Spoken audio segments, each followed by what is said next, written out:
കുറച്ചധികം നല്ല ആളുകൾ താമസിക്കുന്ന ഒരു ഗ്രാമത്തില് വൃദ്ധനായ ഒരു മനുഷ്യൻ താമസിച്ചിരുന്നു. ആ മനുഷ്യനെ ഒരാൾക്കും ഇഷ്ടമായിരുന്നില്ല ആ ഗ്രാമത്തില്. കാരണം അയാൾ എപ്പോഴും പരാതികളും പരിഭവങ്ങളും കൊണ്ട് മറ്റുള്ളവരെ ബുദ്ധിമുട്ടിച്ചിരുന്നു. ഒരു മനുഷ്യന്റെ പോലും മുഖത്ത് നോക്കി അയാളൊന്ന് പുഞ്ചിരിക്കുമായിരുന്നില്ല. അയാളെ കാണുന്നത് തന്നെ അപശകനമാണ് എന്ന് ആളുകൾ പറഞ്ഞു തുടങ്ങി. അയാളെ ആരും ശ്രദ്ധിക്കാതെയായി. അങ്ങനെ ഇരിക്കെ ഒരു ദിവസം, അയാൾക്ക് 80 വയസ്സായ ഒരു ദിവസം, ആളുകളെല്ലാം അയാളുടെ അടുത്തേക്ക് ഓടിക്കൂടുന്നു. അവിടെ എന്തോ അത്ഭുതം സംഭവിച്ചിട്ടുണ്ട് എന്ന മട്ടിൽ ഗ്രാമത്തിലുള്ള എല്ലാ ആൾക്കാരും അയാളുടെ അരികിലേക്ക് ഓടിയെത്തി. എന്താണ് ശരിക്കും സംഭവിച്ചത് എന്നറിയാൻ തിക്കും തിരക്കും കൂട്ടി ആളുകൾ അയാളുടെ മുഖത്തേക്ക് ഉറ്റുനോക്കി.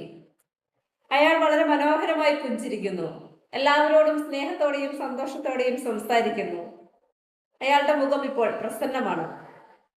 അയാളെ കാണുന്നത് തന്നെ അപശകനമാണ് എന്ന് പറഞ്ഞിരുന്ന ആൾക്കാർ അയാളെ കാണാനായി തിക്കും തിരക്കും കൂട്ടി അയാളുടെ അരികിലേക്ക് എത്തി തുടങ്ങി. കൂട്ടത്തിലൊരു മനുഷ്യൻ അയാളോട് ചോദിച്ചു, നിങ്ങൾ എന്താണ് ഇപ്പോൾ പുഞ്ചിരിക്കുന്നത്? നിങ്ങൾ ഇതുവരെ ഇങ്ങനെ ചിരിച്ചു കണ്ടിട്ടില്ലല്ലോ. ഇത്രയധികം സന്തോഷത്തോടെ നിങ്ങളെ ഇതിനു മുൻപ് ഒരിക്കലും കണ്ടിട്ടില്ലല്ലോ. അയാളൊന്ന് ദീർഘനിശ്വാസം എടുത്തു. അയാൾ പറഞ്ഞു, ഞാൻ സന്തോഷം അന്വേഷിച്ച് നടക്കുകയായിരുന്നു. എവിടെ നിന്നും എനിക്ക് സന്തോഷം കിട്ടിയില്ല. ഇത്ര നാളും ഞാൻ സന്തോഷത്തെ തേടി അലയുകയായിരുന്നു. പക്ഷെ ആ സന്തോഷം എൻ്റെ ഉള്ളിൽ തന്നെ ഉണ്ട് എന്ന് എനിക്ക് ഒരിക്കലും മനസ്സിലായതേയില്ല. പക്ഷെ ഇപ്പോൾ ഞാൻ തിരിച്ചറിയുന്നു, സന്തോഷം എന്നാൽ എൻ്റെ ഉള്ളിൽ തന്നെയുള്ള വികാരമാണ്. ഞാൻ അതിനെ തിരിച്ചറിയാത്തിടത്തോളം കാലം ഞാൻ അതിനെ അന്വേഷിച്ച് നടക്കുന്നു. പ്രിയപ്പെട്ട കൂട്ടുകാരെ, ഇതുപോലെ തന്നെയാണ് നമ്മളിൽ ഓരോരുത്തരും. നമ്മുടെ ഉള്ളിൽ തന്നെയുള്ള സന്തോഷം എന്ന വികാരത്തെ, ഹാപ്പിനെസ്സിനെ നമ്മൾ അന്വേഷിച്ച് അലഞ്ഞു നടക്കുന്നു. ഒരുപാട് അലഞ്ഞിട്ടും കിട്ടാതെയാകുമ്പോൾ നമ്മൾ അതിനെക്കുറിച്ച് ഓർത്ത് നിരാശയും സങ്കടവും കൊണ്ട് നമ്മുടെ ജീവിതം തീർക്കുന്നു. സന്തോഷം എന്നത് നമുക്ക് മാത്രം ക്രിയേറ്റ് ചെയ്തെടുക്കാൻ പറ്റുന്ന ഒന്നാണ്. മറ്റൊരാൾക്ക് നമുക്ക് വേണ്ടി അത് കൊണ്ടുതരാൻ സാധിക്കില്ല.